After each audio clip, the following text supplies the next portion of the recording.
दोस्तों, खामनाई की पत्नी मंसूरा जिनका नाम है, कहा जा रहा है कि वो जिंदा है। दोस्तों, कोई और सोर्स नहीं है, क्लियर बता रहा हूं ताकि आप कल को कोई और खबर आए तो कंफ्यूज ना हो।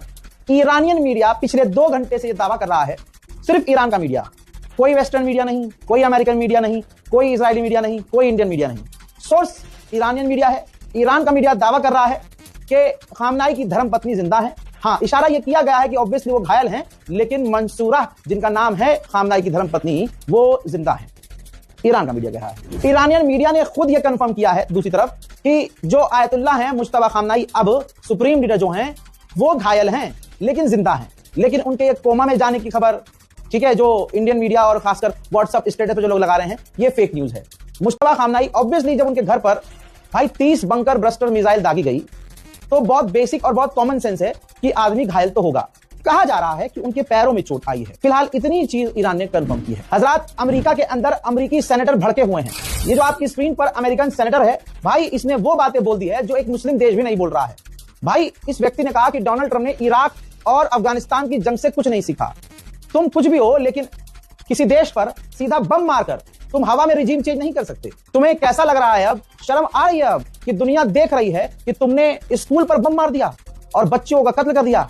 इससे पूरी दुनिया में अमेरिका की साख कितनी खराब हुई है, क्या तुम्हें इस बात का एहसास है? दोस्तों, ये अमेरिकन बंदा कह रहा है, सेनेटर कह रहा है, अमेरिकी सांसद कह रहा है, सोचिए। लेकिन रूबिका लियाकत ईरान की बच्चियों के नरसंहार का पूरी बेशर्मी से, पूरी नंगई से डिफेंड करती है। हजरात मोहतरम, जहां सारी दुनिया में ईरान के लिए लोग आवाज उठा रहे हैं और उठानी भी चाहिए। हजरात मोहतरम, आप लोगों से भी कहूंगा कि आप लोग भी ज्यादा से ज्यादा अलविदाई जुमे के बाद कुछ डे के लिए प्रदर्शन करें, बैतुल मुकद्दस के लिए, बैतुल मुकद्दस की आजादी के लिए प्रदर्शन करें। दोस्तों, ये बैतुल मुकद्दस की जो मुहिम है इंटरनेशनल कुछ डे, ये ईरान ने ही शुरू की थी। आज ईरान हर चीज में आगे आगे लड़ रहा है और प्रोपेगेंडिस्ट ईरान को सिर्फ इसलिए बदनाम कर रहे हैं क्योंकि वो एक शिया ममालिक है। और हमारी सबसे बड़ी कमजोरी यही है कि हमारे बीच के ही मुसलमान अमेरिका और इजराइल के एजेंडे को आगे बढ़ाते हुए शिया सुन्नी करते हैं। हमारे बीच में अगर कोई भी ऐसा शख्स शिया सुन्नी करता हुआ आज के दौर में नजर आ रहा है, यकीनन वो इजराइल और अमेरिका के प्रोपेगेंडे को आगे बढ़ा रहा है। तो समझदार बनिए, सावधान रहिए और सतर्क रहिए।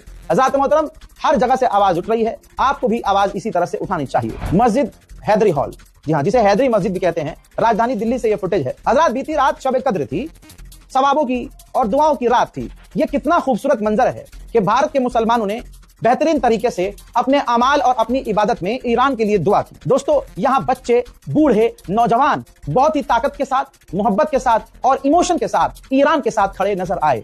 इस फ्रेम के अंदर एक छोटा बच्चा हो या बुजुर्ग हो, उसे अपने ईरान के बारे में हर चीज पता है।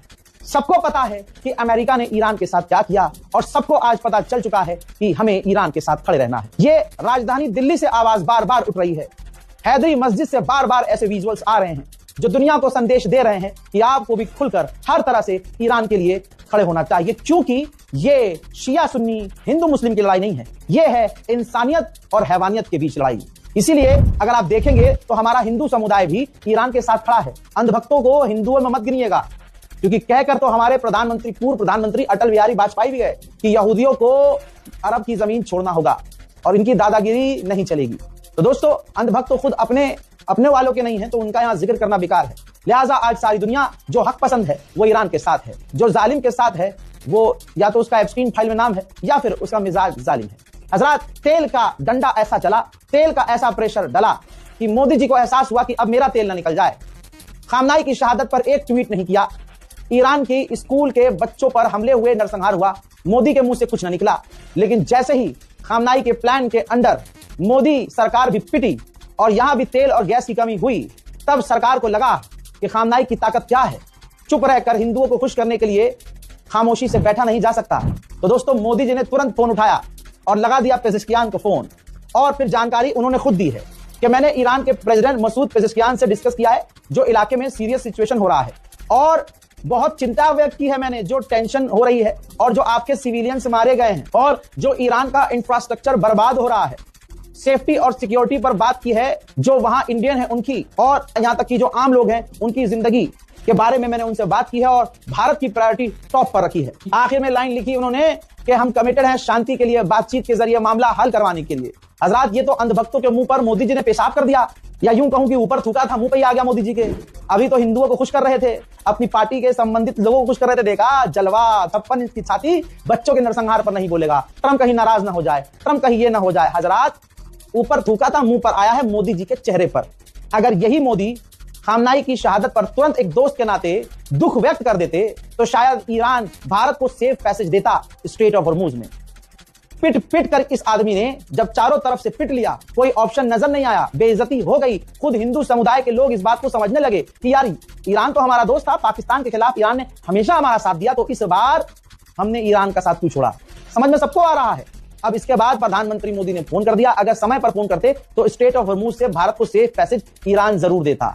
अब अगर गोदी मीडिया शोर मचाए कि मोदी जी ने कर लिया पेजेशिकियान से बात, अब हो जाएगी जंग बंद, अरे मेरा कद्दू होगी जंग बंद। इस पूरे पैराग्राफ में बताओ कहीं मोदी ने बताया है कि जंग बंदी की बात करी और मैंने स्ट्रेट ऑफ हॉर्मुज में भारत के जहाजों को सेफ पैसेज देने की बात की है? क्या इस पैराग्राफ में लिखा है कि हमने ईरान से तेल लेने की बात की है? क्या मोदी जी ने इसमें कहीं बताया है कि हमने स्ट्रेट ऑफ हॉर्मुज में भारतीय जहाजों के लिए सिक्योरिटी और सेफ्टी मांगी है? भाई मुंह ही नहीं है मोदी का। हमारे देश के प्रधानमंत्री है, पूरा सम्मान है, लेकिन मुंह नहीं है ईरान से यह कहने का कि भाई आप हमें सेफ पैसेज दो। लेकिन अब कुछ घंटे के बाद व्हाट्सएप यूनिवर्सिटी पे अलग अलग कहानियां बताई जाएंगी, जैसे मोदी ने किया पेजेशिकियान को फोन, पेजेशिकियान के टांगे कांपने लगी, बताया जा रहा है पेजेशिकियान खा रहे थे खाना, उठकर खड़े हो गए और चीखने लगे जय मोदी, हर हर मोदी, घर घर मोदी। उसके बाद उन्होंने पेजेशिकियान ने कांपती हुई आवाज से मोदी से की बात और मोदी जी ने 2 टूक में कह दिया जंग खत्म करो यार, वरना अंधभक्तों की सेना तुम्हारे ऊपर छोड़ देंगे यार। इसके बाद पेजेशिकियान का दिल लड़क गया कि ये कौन है, super power Modi, iron man Modi, कि जिसके आगे, जो अमेरिका के आगे ना झुका, जो इजराइल और अरब के आगे ना झुका, उस पेजेशिकियान को मोदी के आगे झुकना पड़ा। भाई गोदी मीडिया कुछ भी कह सकता है, सुबह का इंतजार करो। जैसे ही एंकर आइन सज धज के मेकअप लीपा पोती करके इतनी मोटी पुट्टी चढ़ा के जहर उगलने आएंगी, आप देखिएगा ऊपर से पीछे तक का जोर लगाकर मोदी को खुश करने के लिए नई नई बातें गाएंगी और फिर ये भारत को और फंसा देंगी। पूरी दुनिया में गोदी मीडिया की वजह से, इनकी गंदी लाइनों की वजह से ईरान और चढ़ जाएगा। लिख के ले लो, एडवांस बता रहा हूं। और मोदी जी चारों तरफ से जलील होकर गए हैं। ये रिपोर्ट देखिए, जहां मोदी को जलील करता है अमेरिका, इस दौरान एक बार फिर से मोदी को जलील किया है, भारत को अपमानित किया है।